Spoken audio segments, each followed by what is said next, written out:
देखिए अगला प्रश्न पूछा गया था, मौर्यकालीन गुहा अभिलेख कहाँ मिले। सीधा सीधा प्रश्न पूछा गया यहाँ पर मौर्यकालीन, और ये प्रश्न संख्या 10 होगा। मौर्यकालीन गुहा अभिलेख, मौर्यकालीन गुहा अभिलेख कहाँ मिले। मौर्यकालीन गुहा अभिलेख, मौर्यकालीन गुहा अभिलेख कहाँ मिले, अभिलेख कहाँ मिले हैं, ये प्रश्न था। कहाँ मिले हैं मौर्यकालीन गुहा अभिलेख कहाँ मिले, ये प्रश्न है। मौर्यकालीन गुहा अभिलेख कहाँ मिले हैं, ये प्रश्न था। अगर इस प्रश्न का सही आंसर की बात करें, मौर्यकालीन गुहा अभिलेख जो मिला है वो बिहार में मिला है। और बिहार में भी कहाँ पर मिला है, तो आप लोगों को याद रखना है, बिहार में एक जगह है, जिला है गया, और गया में एक पहाड़ी था जिसको की बोलते हैं बराबर और नागार्जुन की पहाड़ी। बराबर और नागार्जुन, बराबर और नागा अर्जुन, बराबर और नागा अर्जुन की पहाड़ी के बीचों बीच, बराबर और नागा अर्जुन पहाड़ी के बीचों बीच, पहाड़ी नागार्जुन और बराबर और नागार्जुन पहाड़ी के बीचों बीच, बीचों बीच, इसको भी याद रखिएगा।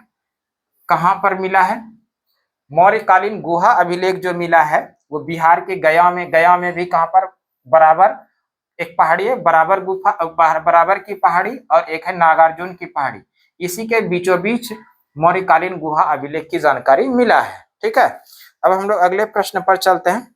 अगला प्रश्न पूछा गया, कलिंग युद्ध का वर्णन किस शिलालेख के अंदर में, ये प्रश्न पूछा गया। अगला प्रश्न होगा 11 नंबर, कलिंग युद्ध का वर्णन, कलिंग युद्ध का वर्णन, कलिंग युद्ध का वर्णन, कलिंग युद्ध का वर्णन किस शिलालेख में मिला है, किस शिलालेख में मिला है, ये प्रश्न पूछा गया है। कलिंग युद्ध का वर्णन किस शिलालेख में मिला है, ये प्रश्न है। अगर हम लोग बात कर लें कलिंग युद्ध के बारे में, तो सबसे पहला चीज, ये जो कलिंग है वर्तमान समय का जो उड़ीसा का क्षेत्र है, ये उस समय का ये कलिंग हुआ करता था। कलिंग जो था उस समय, और ये जो वर्तमान समय में उड़ीसा का क्षेत्र है, इसी उड़ीसा को उस समय कलिंग कहा जाता है।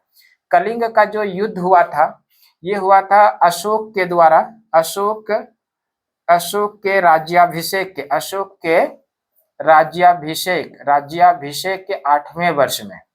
कलिंग का युद्ध किस वर्ष हुआ था, अशोक के राज्याभिषेक के 8वें वर्ष। ये महत्वपूर्ण सवाल, 8वें वर्ष में, अशोक के राज्याभिषेक के 8वें वर्ष में कलिंग का युद्ध हुआ था। और कलिंग का युद्ध का जो वर्णन है वो शिलालेख संख्या 13 के अंदर है। शिलालेख संख्या 13, शिलालेख संख्या 13 में, शिलालेख संख्या 13 के अंदर में कलिंग युद्ध का वर्णन है। कलिंग युद्ध का वर्णन किस शिलालेख के अंदर था, शिलालेख संख्या 13 के अंदर है। अगर हम लोग बात कर ले सम्राट अशोक के बारे में थोड़ा सा, इनके जीवन का जो सबसे बड़ा सबसे प्रसिद्ध युद्ध था, यही कलिंग का युद्ध था।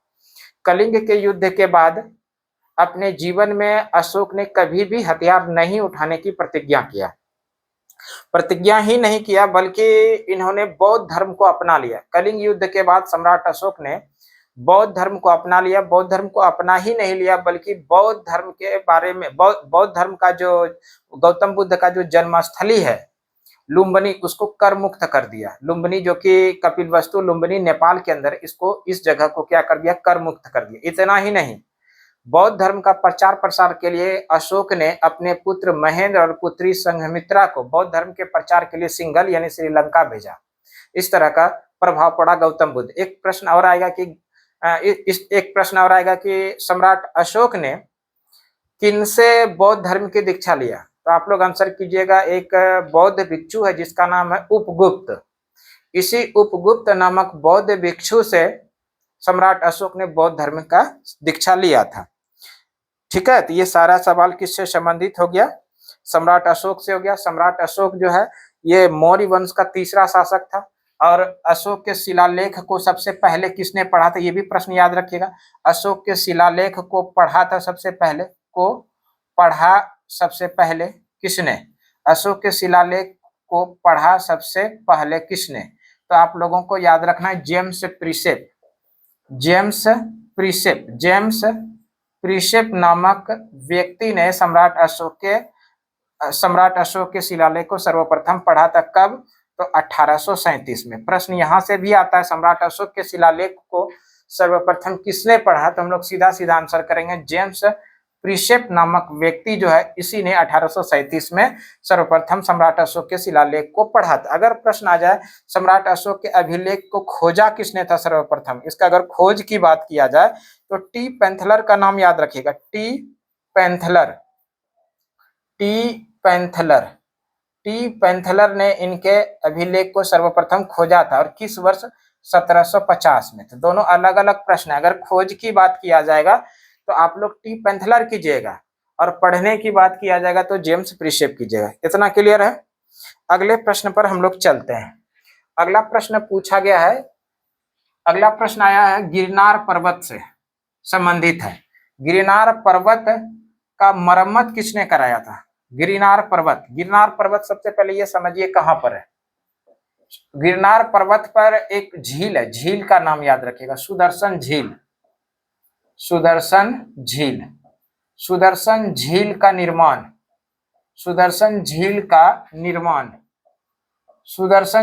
निर्माण जो कराया था, सुदर्शन झील का निर्माण कराया था चंद्रगुप्त मौर्य ने। निर्माण किसने कराया था? चंद्रगुप्त मौर्य ने सुदर्शन झील का निर्माण कराया था। और कहां पर, तो इसको याद रखिएगा, सुदर्शन झील का निर्माण चंद्रगुप्त मौर्य ने कराया था गुजरात के गिरनार पर्वत पर। गुजरात के गिरनार पर्वत पर सुदर्शन झील का निर्माण चंद्रगुप्त मौर्य ने कहां पर कराया? गुजरात के गिरनार पर्वत पर। और इस सुदर्शन झील का जो पुनर्निर्माण कराया था वो किसने कराया था? पुनर्निर्माण की बात करें तो सबसे पहला जो आप लोग याद रखिएगा, शक वंश का एक शासक है, शक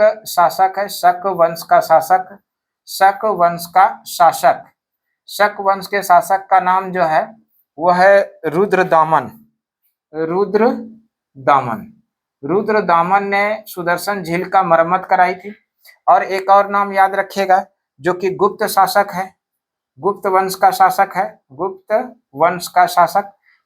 के शासकों ने भी सुदर्शन झील की मरम्मत कराई थी। और इसका जो नाम है, इसका नाम याद रखिएगा, स्कंदगुप्त।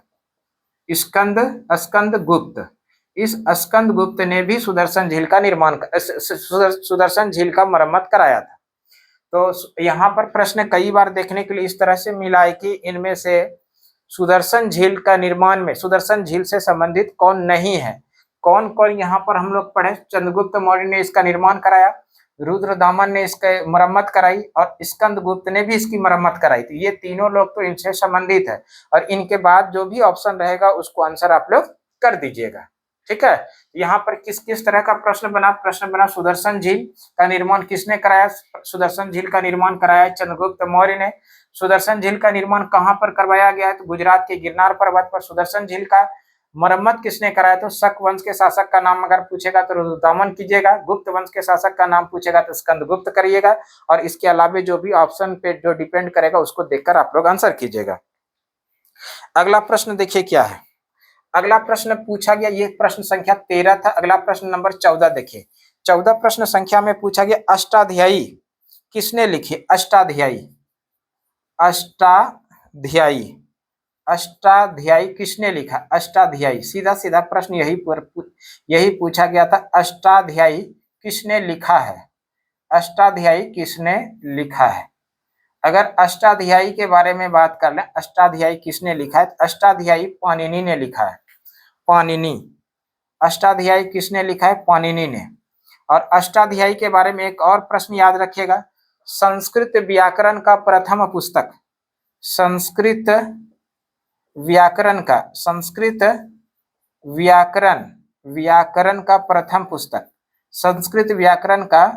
प्रथम पुस्तक, संस्कृत व्याकरण का प्रथम पुस्तक जो है वो क्या है? तो वो है अष्टाध्यायी। और इस अष्टाध्यायी के लेखक कौन है? तो वह है पाणिनि। ठीक है, ये हो गया आपका प्रश्न संख्या 14। अष्टाध्यायी के लेखक कौन हो गया? पाणिनि। अष्टाध्यायी जो है संस्कृत व्याकरण का प्रथम पुस्तक है। अब हम लोग अगले प्रश्न पर चलेंगे। अगला प्रश्न देखिए क्या पूछा गया था। अगला प्रश्न संख्या जो होगा इस बार प्रश्न संख्या 15 होगा। और प्रश्न संख्या 15 भी आप लोगों के लिए महत्वपूर्ण हो सकता है, उसका जो एक्सप्लेनेशन होगा उसको भी देख लेंगे। प्रश्न संख्या 15 यहाँ पर हम लोग नोट डाउन कर रहे हैं। प्रश्न संख्या 15 में पूछा गया, दक्कन में मौर्य साम्राज्य के अवशेष पर किसका उदय हुआ है? दक्कन में इस तरह का प्रश्न आया है, दक्कन में मौर्य साम्राज्य का उदय, मौर्य साम्राज्य का उदय किसने कराया? यही प्रश्न था, मौर्य साम्राज्य का उदय हुआ, ऐसा प्रश्न था। तो और यहाँ पर जो 4 ऑप्शन है, इस तरह से ऑप्शन है, चालुक्य, काकतीय, चोल और सातवाहन। इस सवाल का जो सही जवाब होगा वो कराया था सातवाहनों ने, सातवाहन ने कराया था। सातवाहनों ने दक्कन में मौर्य साम्राज्य का उदय कराया था। अगर हम लोग थोड़ा सा बात कर लें सातवाहन के बारे में, सातवाहन जो है इसके संस्थापक कौन हुए? सातवाहन वंश के संस्थापक थे सिमुक। सातवाहन वंश के संस्थापक कौन हुए? सिमुक।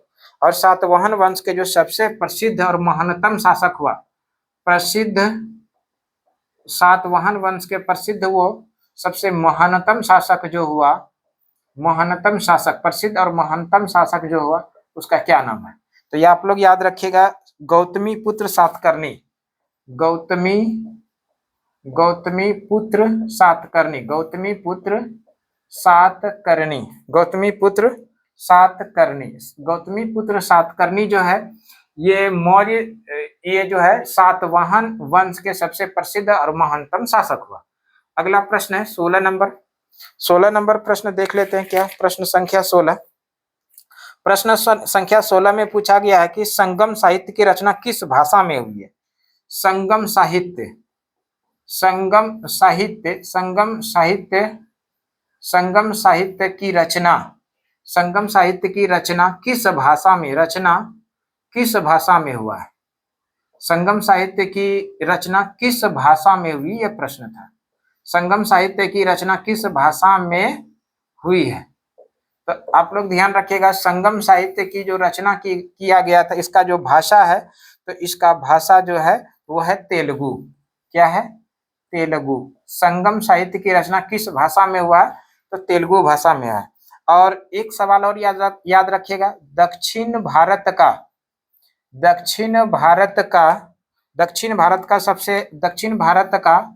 सबसे पुराना साहित्य, सबसे पुराना साहित्य है, दक्षिण भारत का सबसे पुराना साहित्य जो है वो है संगम साहित्य। क्लियर है? संगम साहित्य की रचना किस भाषा में हुआ? तेलुगु भाषा में हुआ। संगम साहित्य की रचना तेलुगु भाषा में हुआ ही, और साथ ही साथ इसको याद रखना, दक्षिण भारत का सबसे पुराना साहित्य जो है वो कौन है? संगम साहित्य है। अगला प्रश्न देखिए, प्रश्न संख्या 17। प्रश्न संख्या 17 जो पूछा गया है, कुमोदी महोत्सव नाटक की रचना किसने की? कुमोदी नामक नाटक, कुमोदी नामक नाटक, कुमोदी नामक नाटक की रचना, कुमोदी नामक नाटक की रचना, कुमोदी नामक नाटक की रचना किसने की? ये प्रश्न है।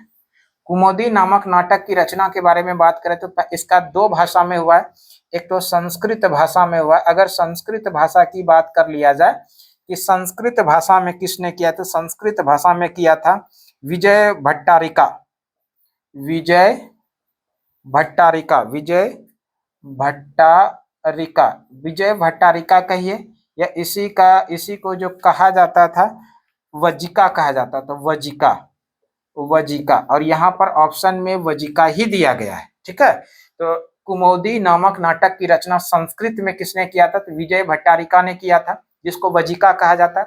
और ये जो वजिका यही ऑप्शन में था। और अगर इसी को हिंदी में बात कर लिया जाए कि कुमोदी नामक नाटक की रचना हिंदी भाषा में किसने किया, तो हिंदी भाषा में किया था 1954 में किया गया था। और इसको हिंदी भाषा में जो रचना किया था डॉक्टर राम कुमार वर्मा ने, डॉक्टर राम कुमार वर्मा ने हिंदी भाषा में किसने किया? कुमोदी नामक नाटक की रचना हिंदी भाषा में किया था 1954 में डॉक्टर राम कुमार वर्मा ने। और संस्कृत में किसने किया था? तो विजय भट्टारिका, जिसको वजिका के नाम से जानते हैं, इसी ने संस्कृत भाषा में किया था। और कुमोदी नामक नाटक की रचना हिंदी भाषा में 1954 में किसने किया? डॉक्टर राम कुमार वर्मा। अब आप देख लीजिएगा कि ऑप्शन में क्या है, वो ऑप्शन पे डिपेंड करेगा, अकॉर्डिंग टू ऑप्शन आप लोग आंसर कर दीजिएगा। आप दोनों समझ गए, हिंदी वाला भी समझ गए। हिंदी में किसने किया, 1954 में किया, डॉक्टर राम कुमार वर्मा ने किया। और संस्कृत भाषा में जो किया था विजय भट्टारिका, जिसको कि हम लोग वजिका के नाम से भी जानते हैं। ठीक है, तो संभवतः आज का प्रश्न यहीं तक रहने दीजिए। ठीक है, हम लोग अगले प्रश्न से फिर से अगले वीडियो में अगले क्लास में उपस्थित होंगे। तब तक के लिए धन्यवाद, जय हिंद। जाते जाते एक अच्छा सा कमेंट बॉक्स में छोड़ दीजिए। Thank you so much.